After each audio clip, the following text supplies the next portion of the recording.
let me show you this. This is so cool.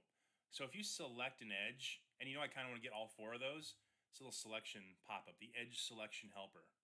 We'll just go ahead and use that. Super easy, right? All right, let's go on to my my front plane, and let's create these arc shapes that kind of are the master industrial part, if you will. Checking my comments here. How's everybody doing? Great, loving SolidWorks. Yes, you can. Awesome. Hey, everyone. Thank you for being here so much. It's great. All right, so I'm going to start a sketch on my front plane. I'm going to go normal 2, and let's start our sketches. Now, functionally, it's actually flat here because this mounts into the arm here, as well as it's mirrored underneath and fits into the back bracket. So I need this part to be flat, but then notice I got this nice curve that comes down here and down here, and that gives it a nice shape as it comes together at the joint there.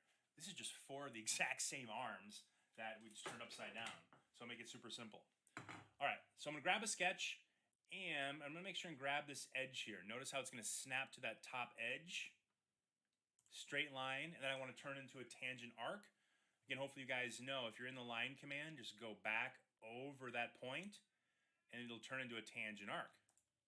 Pretty slick. All right, same thing down here. Straight line, right? So move the mouse back over that point, come off of there, tangent arc, easy enough, right? S key, dimension, 30, that's gonna be the diameter of my main boss. And again, you can see these sketch relationships, right? These are sketch relationships. Get to know these because they help you verify that, oh yeah, those are tangent or it is horizontal. And SolidWorks picks those up automatically, but you just want to make sure as you fully define your sketch, look for those. You don't want this arc hinging at a weird angle. All right, let's throw a little radius on here just to fully define it for all you folks following around at home. Let's do 600. Just make these both 600. I think that should be pretty equal. There we go, and extend this out. And notice as I drag, and if you guys are new to SolidWorks, we always teach this in like the first day, but notice I have a blue line and a black line. Black line is defined, blue line is underdefined. So I can drag this and see where that degree of freedom is. Obviously, it's in the vertical. And that's a pretty big important design dimension. It's kind of my second most important, because remember, that's going to drive how it fits into these mating brackets. So I'm going to start, I think 35, but we can always come back and change that later. These endpoints are not defined, but I'm just going to kind of go across here and make sure that they extend past my model.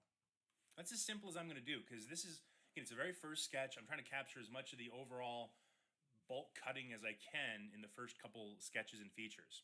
So let's turn this into a cut. And you'll notice right away, if you have 2 or more open contours, SolidWorks will think it's a thin feature, meaning it's going to automatically add a thickness. And I don't necessarily want to do that. I want to use basically a surface to slice the model and cut off the top and bottom. But I have to use 2 cuts to do that. Selected contours, get this top piece, flip the arrow to cut this side away, and I'm going to through all both.